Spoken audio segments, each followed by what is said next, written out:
Hello friends, welcome to খেল দুনিয়া। আগামীকাল বেঙ্গালুরু এফসির বিরুদ্ধে গুরুত্বপূর্ণ ম্যাচ অর্থাৎ সেমিফাইনাল ম্যাচে নামছে মোহনবাগান। তো সেই ম্যাচে নামার আগে মোহনবাগানে জেমি ম্যাকলারেন খেলবেন কি খেলবেন না, এটা নিয়ে কিন্তু একটা প্রশ্ন ছিল সমর্থকদের মনে। তো তোমাদের জানিয়ে রাখি, আজকের প্রেস কনফারেন্সে কিন্তু একেবারেই জানিয়ে দেওয়া হয়েছে জেমি ম্যাকলারেনের খেলার কোনো সম্ভাবনাই নেই। তো শুধু কালকে সেমিফাইনাল না, ধরে নাও যদি মোহনবাগান ফাইনালে ওঠে সেক্ষেত্রেও কিন্তু জেমি ম্যাকলারেনের খেলার সম্ভাবনা প্রায় নেই। একেবারে তিনি আইএসএল দিয়েই স্টার্ট করবেন। যদিও তার চোট এই মুহূর্তে যা শোনা যাচ্ছে গুরুতর নয় এবং তিনি কিন্তু আস্তে আস্তে সুস্থ হয়ে উঠেছেন এবং দলের সাথে প্র্যাকটিসও শুরু করবেন। তো এছাড়াও কিন্তু কালকের ম্যাচটা মোহনবাগানের জন্য খুবই গুরুত্বপূর্ণ, কারণ খেতাব ধরে রাখার লড়াই রয়েছে মোহনবাগানের সামনে। এবং বেঙ্গালুরু এফসির ম্যাচটা কিন্তু খুব একটা সহজ হবে না, কারণ বেঙ্গালুরুতে যারা খেলছেন বা যারা আছেন তারা কিন্তু বেশ সিনিয়র দলেরই প্লেয়ার। তো তাদেরকে হারানোটা খুব একটা সহজ হবে না।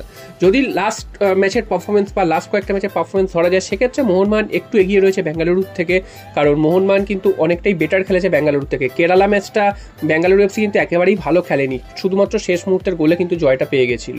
তো দেখা যাক কালকের ম্যাচে বেঙ্গালুরুকে হারিয়ে মোহনবাগান ফাইনালে উঠতে পারে কিনা। যদি ফাইনালে উঠতে পারে সেক্ষেত্রে কিন্তু মোহনবাগানের সামনে অপেক্ষা করবে নর্থ ইস্ট ইউনাইটেড। তারা কিন্তু আজকে লাজং এফসিকে 3-0 গোলের ব্যবধানে হারিয়েছে সেমিফাইনাল ম্যাচে। তো আমরা সবাই নজরে রাখবো কালকের ম্যাচটা, এবং কালকের ম্যাচটাই কিন্তু মোহনবাগানের আক্রমণ ভাগের দিকেও আমাদের নজর রাখতে হবে, কারণ আক্রমণ ভাগটাই কিন্তু মোহনবাগানের সব থেকে শক্তিশালী।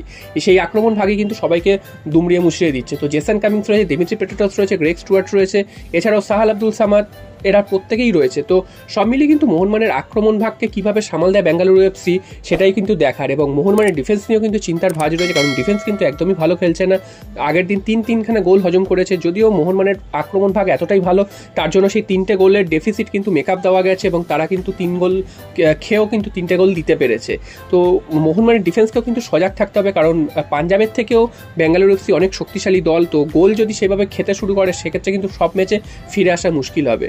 তো দেখা যাক মোহনবাগানের ডিফেন্স এবং আক্রমণ ভাগ দুটো নিয়েই কিন্তু আমাদের নজর থাকবে, এবং মোহনবাগান ভালো খেলতে পারে কিনা সেটাই কিন্তু দেখার। তো কালকের ম্যাচটা কি হতে পারে তোমরা কিন্তু অবশ্যই কমেন্ট বক্সে জানিও কালকের ম্যাচের স্কোর লাইন। এরপর চলে আসি ট্রান্সফার আপডেট নিয়ে। তো ট্রান্সফার আপডেটে এই মুহূর্তে শেষ পর্যায়ে চলে এসেছে এবং ট্রান্সফার উইন্ডো কিন্তু ক্লোজ হয়ে যাবে 31 অগস্ট। তো তার আগে কিন্তু মোহনবাগানের ডিফেন্ডার কে নেবে, কোন ডিফেন্ডারকে নেবে ভারতীয় ডিফেন্ডার, সেটা নিয়ে কিন্তু এই মুহূর্তে সব থেকে আলোচনার বিষয়। তো 2-3টে নাম এই মুহূর্তে উঠে এসেছে, 2-3টে নাম তোমাদের জানিয়েছি। তবে এই মুহূর্তে যে দুটো নাম সব থেকে বেশি ঘোরাফেরা করছে সেটা হচ্ছে অ্যালেক্স সাজি এবং চিংলেসানা সিং আর হার্মিপম রুইভা। তো এই 3টে নাম কিন্তু এই মুহূর্তে সব থেকে বেশি ঘোরাফেরা করছে। তবে হার্মিপম রুইভাকে মোহনবাগানকে যদি পেতে হয় সেক্ষেত্রে অভিষেক সূর্যবংশীর মতন কোনো প্লেয়ারকে কিন্তু মোহনবাগানকে ছাড়তে হবে। মোহনবাগান কিন্তু তাতে একদমই নারাজ। তো শেষ পর্যন্ত যদি তাদেরকে রাজি করানো যায় সেক্ষেত্রে কিন্তু এই ডিলটা আমরা দেখতে পেতে পারি। হার্মিপম রুইভা মোহনবাগানে আসবেন এবং অভিষেক সূর্যবংশী কেরালা ব্লাস্টার্সে যাবেন। এছাড়াও কিন্তু অ্যালেক্স সাজি, তাকেও কিন্তু নেওয়ার চেষ্টা করছে এবং হায়দ্রাবাদও কিন্তু অফার করেছে যে রিজার্ভ দলের 2জন ভালো প্লেয়ারকে দিতে হবে, তাহলেই কিন্তু অ্যালেক্স সাজিকে হায়দ্রাবাদ এফসি ছাড়বে। তো দেখা যাক মোহনবাগান সেই ডিলেও রাজি হয় কিনা। যদি রাজি হয় সেক্ষেত্রে কিন্তু 2জন প্লেয়ারকে আমরা আসতে দেখবো, অ্যালেক্স সাজি এবং হার্মিপম রুইভা। তো এই দুটো প্লেয়ারই এই মুহূর্তে সব থেকে আলোচনায় রয়েছে এবং মোহনবাগান কিন্তু এখনও কথাবার্তা চালিয়ে যাচ্ছে এবং সেটা কিন্তু খুবই কনফিডেন্সিয়াল ভাবে করছে যাতে কেউ না জানতে পারে। তো তোমাদের কি মনে হয়, দুটো প্লেয়ারকে নিয়ে আসা কি মোহনবাগানের জন্য ভালো হবে, নাকি যে কোনো একজনকে এর মধ্যে থেকে চুজ করলে ভালো হবে?